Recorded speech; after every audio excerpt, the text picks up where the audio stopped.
It's unbelievable.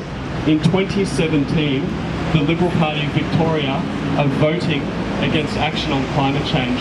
What do we think of that? It's rubbish. It's bloody rubbish.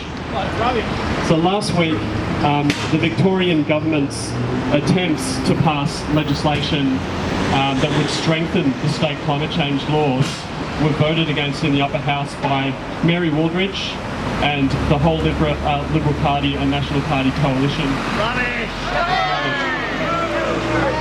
That's right. Not good enough. So what we're going to do, we're going to hear from a few speakers today with a few different perspectives on climate change, how it's impacting the community and why we need to take action.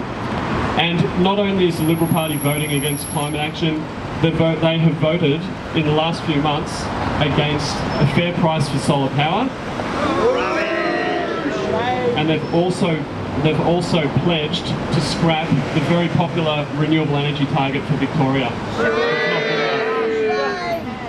And what we'd like to see from the Victorian Liberal Party is a commitment to review their climate policies this year, and they need to release them for public scrutiny before we enter the 2018 election year. So obviously we've done some group photos. If you are tweeting, feel free to use the hashtag Act On Climate Vic so that we can capture all of the pictures, and feel free to comment and enter the debate there. But to begin, I'd just like to invite Dr Kate up from Healthy Futures. And climate change, it is an immense problem, it's a very complex problem, and it's one that impacts public health.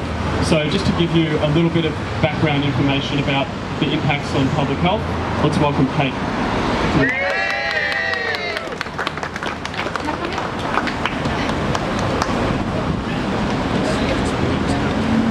Alright, look around you right now. What do we all have in common? Think about it, I'm going to tell you the story.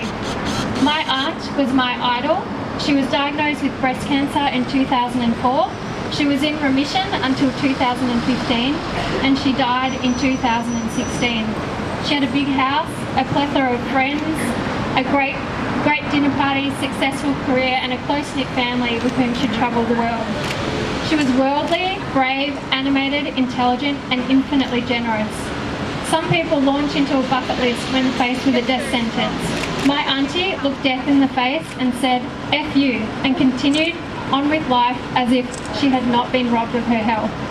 She died having surrendered minutes before death to the complete vulnerability and overwhelming fear of the unknown. My aunt had been robbed of her health. Although she didn't manage to cheat death, in her last dying minutes, she accepted that life meant very little if you didn't have your health. Health is universal to all of us. I stand here as a doctor today, and my most poignant story about health is told as someone's niece. You don't have to be a doctor to care about your health, or the health of future generations, or the health of others. Health is a human right. Back to my opening question. What is something we all have in common? Health! Yes! But it's something we often take for granted.